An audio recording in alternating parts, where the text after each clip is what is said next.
Welcome you all to Fluid Power System Module 2. This is lecture 4. Pump selection factors. See, to select pump, several factors are involved. Mainly, see the main parameters affecting the selection of a particular type of pump, or the factors to be considered for selection of pump are as follows. First thing is maximum operating pressure. Second is maximum delivery or output or discharge. Third is type of control. Fourth is pump drive speed. Fifth is type of fluid. Sixth is pump contamination tolerance. Seventh, pump noise. Eighth, size and weight of a pump. Ninth, pump efficiency. 10th, cost.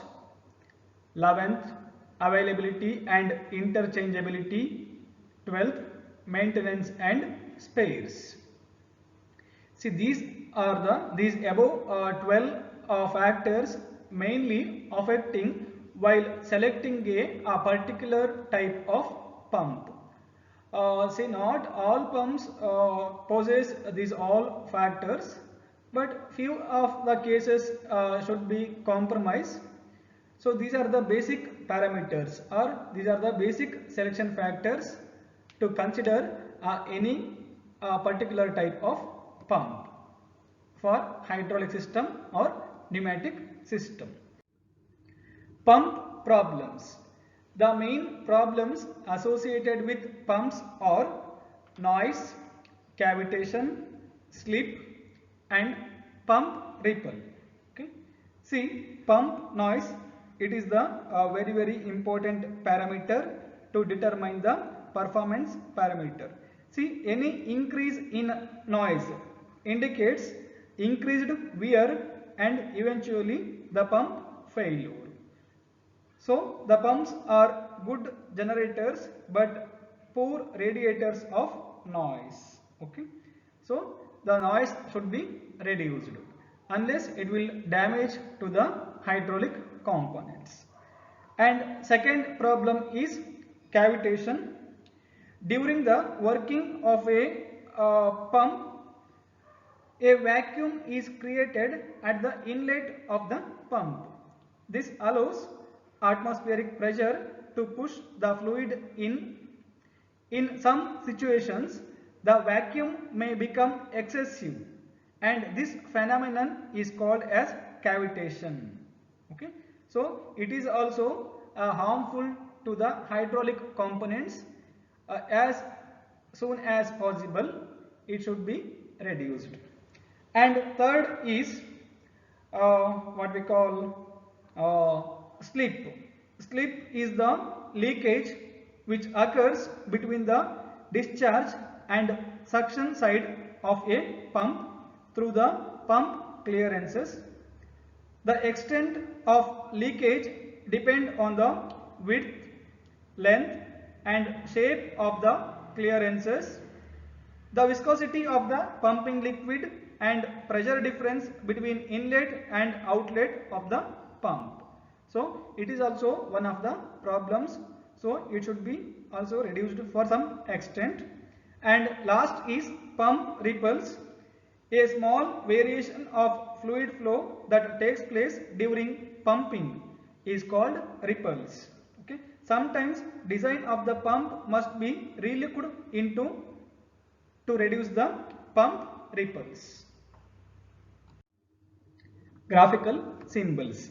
See, in a design of hydraulic circuits, the actual components like pumps, valves, actuators and other components present in the hydraulic circuits are not shown.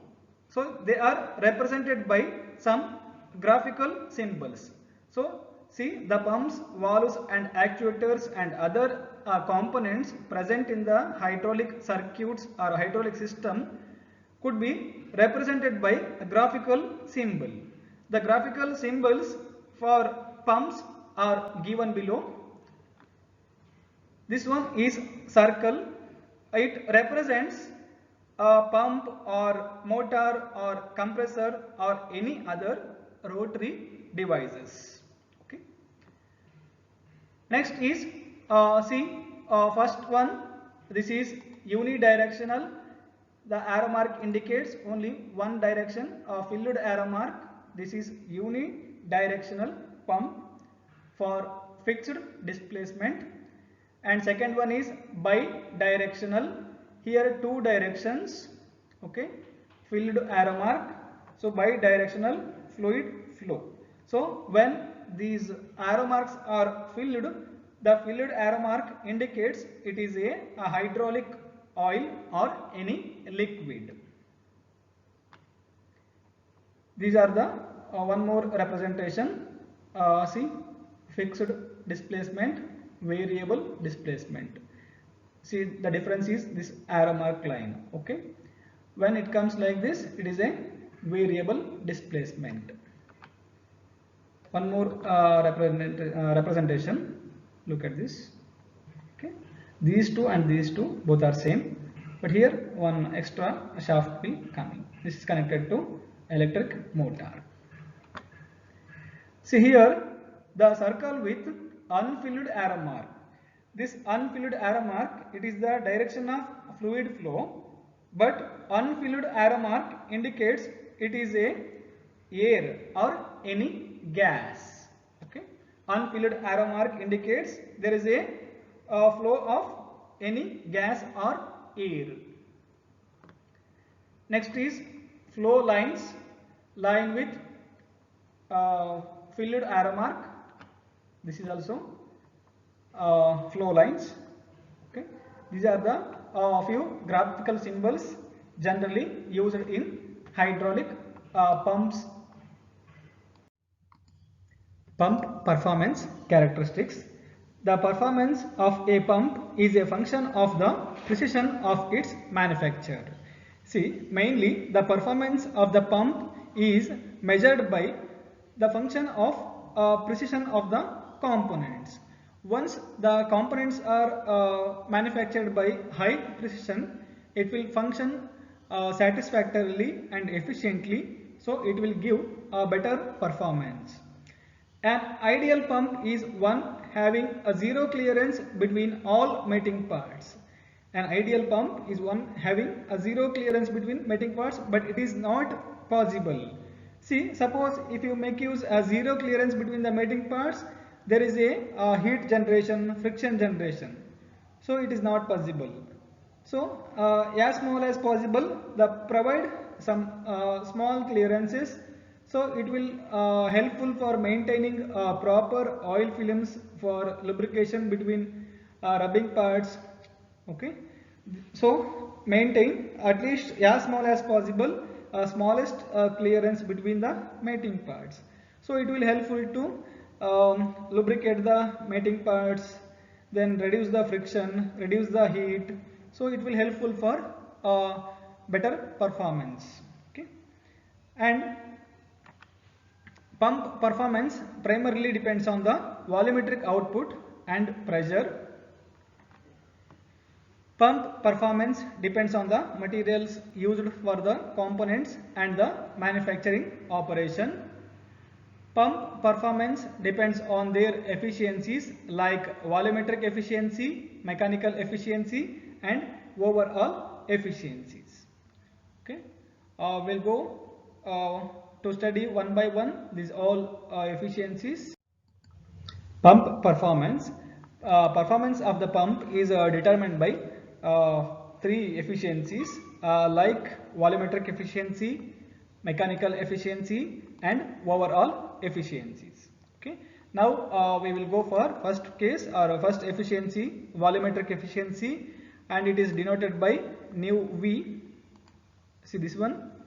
It is the ratio of actual flow rate of the pump to the theoretical flow rate of the pump, and it is expressed by like this formula: nu v equal to actual flow rate dividing by theoretical flow rate into 100, qa by qt into 100. qa is nothing but q actual flow rate, qt is theoretical flow rate. Okay, and see, the volumetric efficiencies mainly in case of gear pumps it is around 80% to 90%, and in case of vane pumps 92%, and in case of piston pumps 90 to 98%. Okay, next we will go for second efficiency, mechanical efficiency. It is referred to efficiency of the pump due to energy losses other than due to leakages. See, here the mechanical efficiency is measured by the due to energy loss other than leakages. Okay, here there is a equation for mechanical efficiency.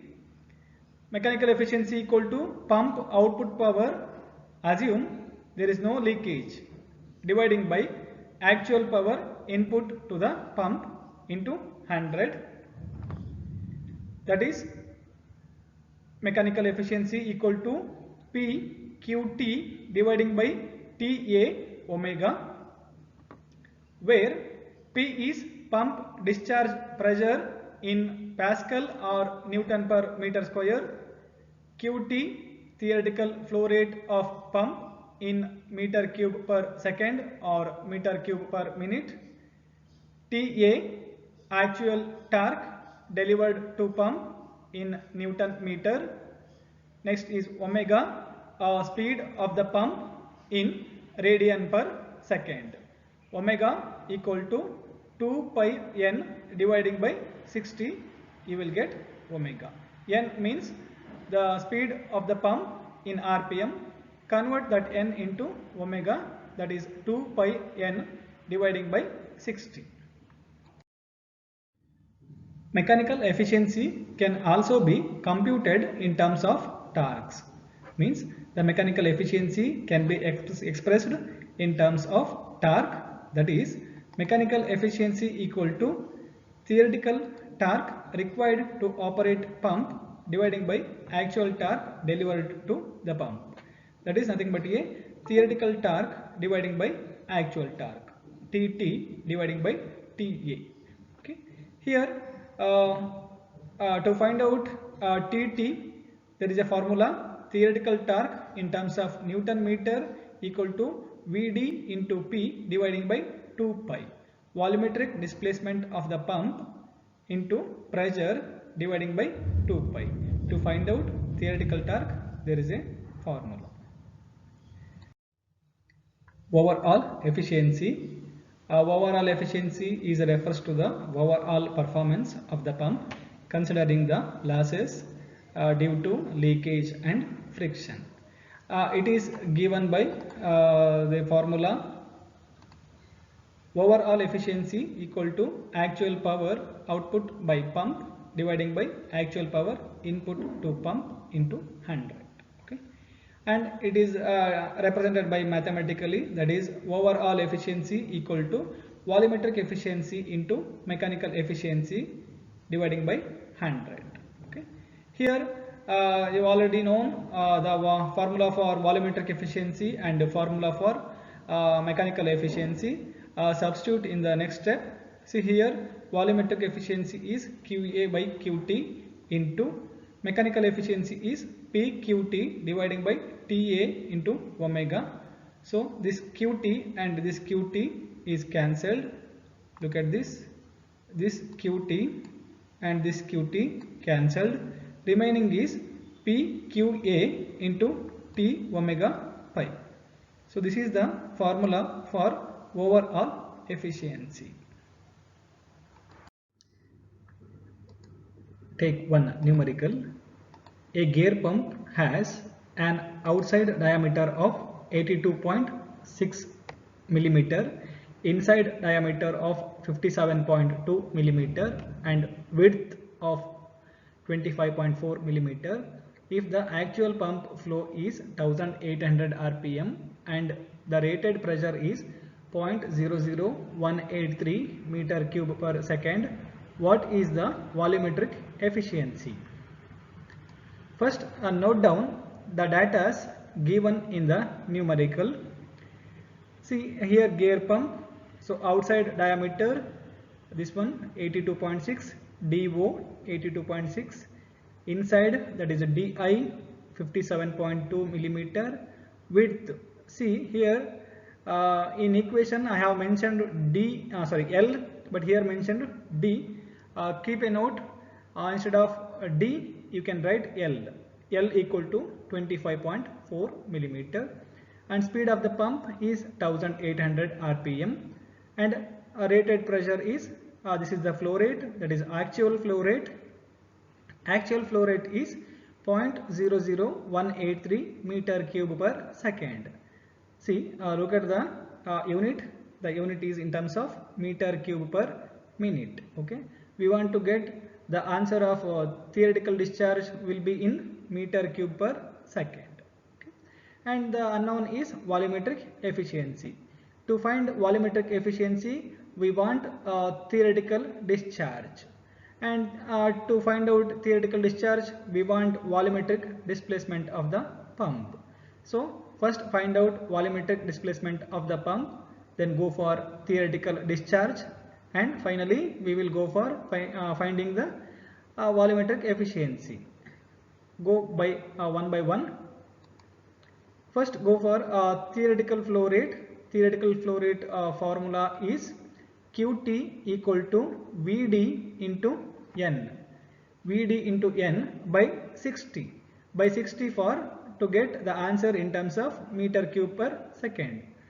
For gear pump, Vd equal to pi by 4 into do square minus di square into, as I told, this is L is width, L into N by 60.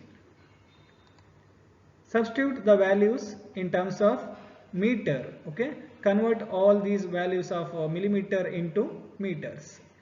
Pi by 4 into 0.0826 meter square, 826 square minus 0.0572 square into 0.0254 into 1800 dividing by 60. 1800 means this is N. Okay, by 60 to get into terms of revolution per second. When N is there, there is a RPM. When N by 60 is there, there is a RPS. And final answer is 2.125 10 to the power of minus 3 meter cube per second. Okay. For volumetric efficiency equal to QA by QT. Q actual by Q theoretical. So here QA as given in the data 0.00183 comes in numerator, and denominator for denominator just we got it, that is 2.125 into 10 to the power of minus 3. Substitute over here into 100, we will get the answer is 86.11%. Okay. The final answer for this question is 86.11%.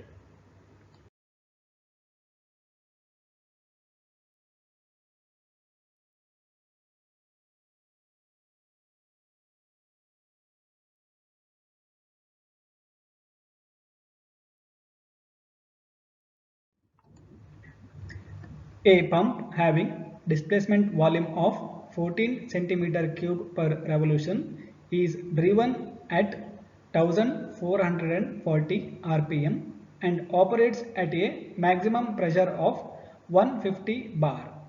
The volumetric efficiency is 0.9 and overall efficiency is 0.8. Calculate pump delivery in liter per minute. Second, input power required at the pump shaft in kilowatt, and drive torque at the pump shaft. First, note down the data is given in the numerical. VD, a volumetric displacement, has given in the numerical, that is 14 centimeter cube per revolution. See, look at here, mark it down. This is a VD, 14 centimeter cube per revolution.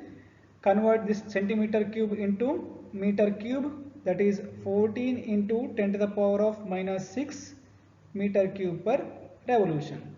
Next is N, speed 1440 rpm, 1440 rpm. Volumetric efficiency is 0.9, it is nothing but a 90%, and overall efficiency is 0.8, it is nothing but a 80%. And calculate pump delivery in liter per minute, that is nothing but a QA, actual flow rate.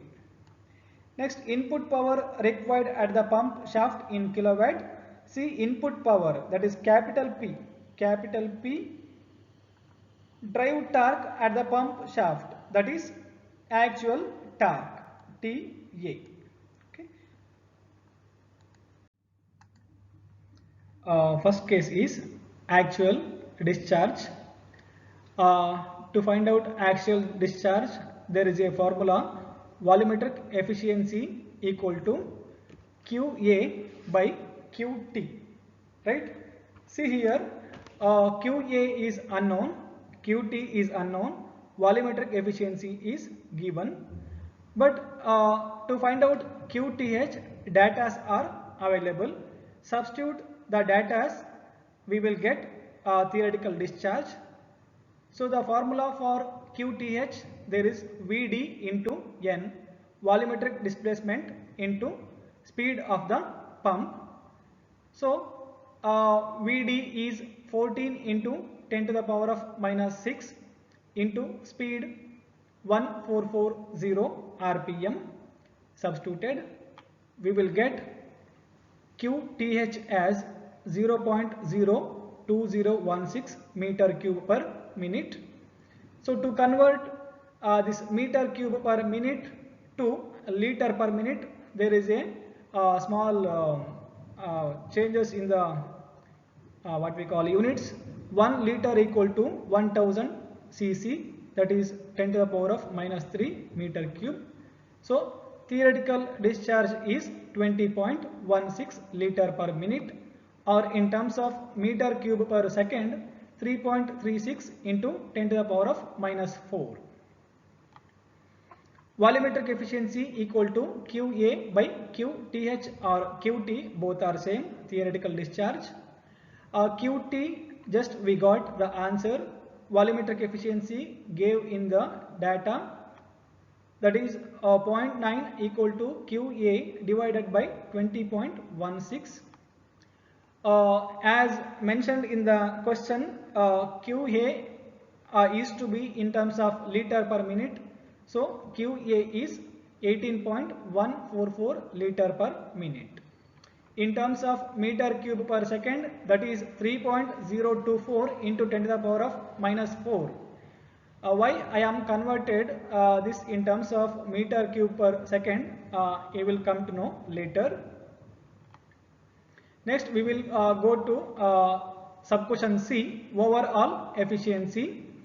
Here, to find out overall efficiency, there is a formula QA into pressure dividing by TA into omega.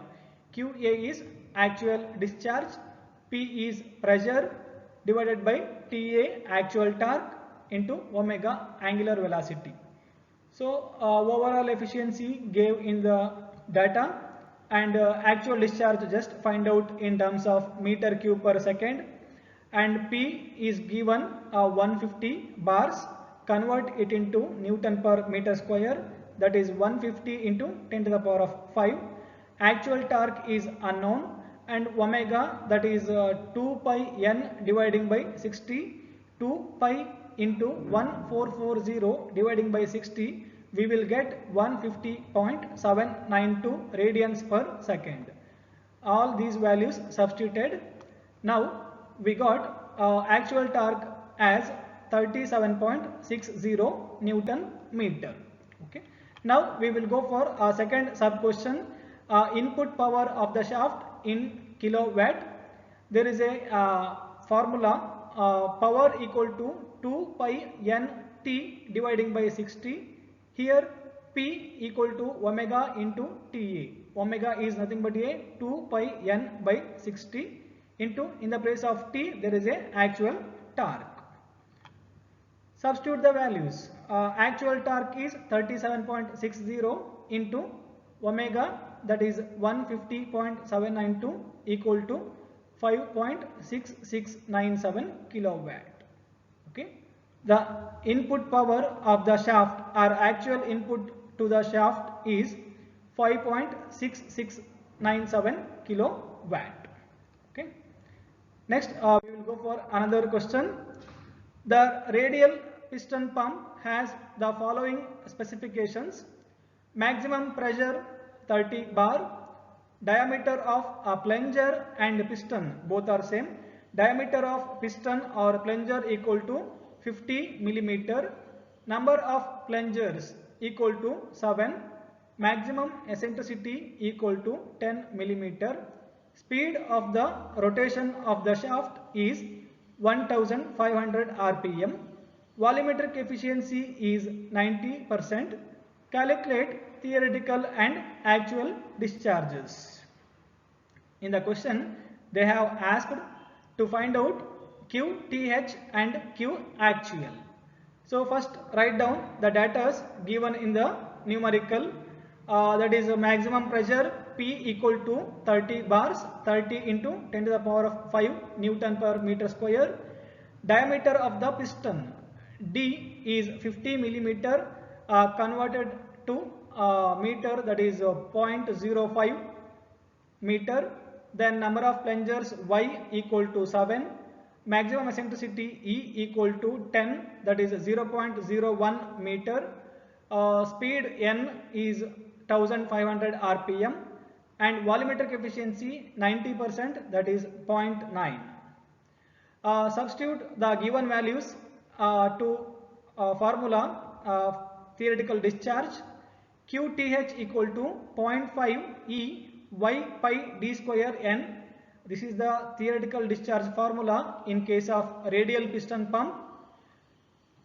The equations, substitute the values, that is 0.5 into 0.01 E, that is E value, into Y is 7 into pi into D is 0.05 square, D square means 0.05 square into N, that is 1500 rpm.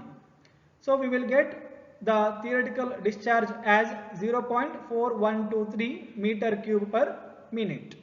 Okay.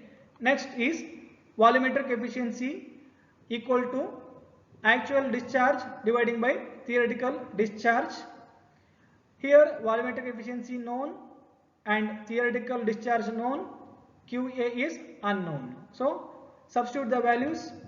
0.9 into 0.4123 cross multiplication, Q actual equal to volumetric efficiency into Q theoretical. So QA actual discharge is 0.3710 meter cube per minute. Thank you. Take one more numerical. A gear pump is of 75 millimeter outside diameter, 50 millimeter inside diameter and 25 millimeter width. If the volumetric efficiency is 90% at rated pressure, what is the corresponding actual flow rate? Question mark. The pump speed is 1000 rpm. Okay. See, in the numerical they have asked to find out actual flow rate QA, that is unknown, and before going to solve the numerical, first note down what are all the data gave in the numerical. outside diameter DO has given 75 millimeter or 0.075 meter. Inside diameter DI 50 millimeter or 0.05 meter. L is width 25 millimeter or 0.025 meter, and volumetric efficiency is 90% or 0.9, and N speed is 1000 rpm. Okay. Next, here actual flow rate. See here the volumetric efficiency is given, that is 90% or 0.9. So with the help of this volumetric efficiency equation, we can easily find out actual flow rate. See, first we will move on to theoretical flow rate. See, once we got theoretical flow rate, then we can easily get actual flow rate. First we will move on to the formula for volumetric displacement. See here, volumetric displacement, there is a question mark, means there is no input from the question end. So in case of pumps, Q theoretical flow rate equal to Vd into N dividing by 60. The answer will be in terms of meter cube per second. So in case of a gear pump, the volumetric displacement is Vd equal to pi by 4 into dO square minus di square into width, that is L. Okay. See, all the data is given in the numerical, so substitute in the equation. Qt equal to pi by 4 into dO is 0.075 square minus di is 0.05 square into L, that is 0.025 into N is 1000 dividing by 60. Simplify this, you will get, or we will get, Q theoretical as 1.02266 into 10 to the power of minus 3 meter cube per second. Now our intention is to find out actual flow rate. There is a volumetric efficiency formula. Volumetric efficiency equal to actual flow rate dividing by theoretical flow rate. Theoretical flow rate, just we got the answer, and volumetric efficiency is given in the data. See, this is the theoretical flow rate. Substitute this value in here, Qt, and volumetric efficiency here, there, substitute here. Okay. So the equation comes like this: 0.9 equal to QA dividing by 1.02266 into 10 to the power of minus 3. So QA equal to 0.9 into 1.02266 into 10 to the power of minus 3. The simplification form is 9.20391 into 10 to the power of minus 4 meter cube per second, or in terms of meter cube per minute, that is 9.20391 into 10 to the power of minus 4 into 60. Okay, that is conversion of meter cube per second into meter cube per minute. So we will get 0.05522 meter cube per minute. Once that meter cube per second value into 60, it will become meter cube per minute. Okay, so just we got the entire solution of this numerical. Thank you.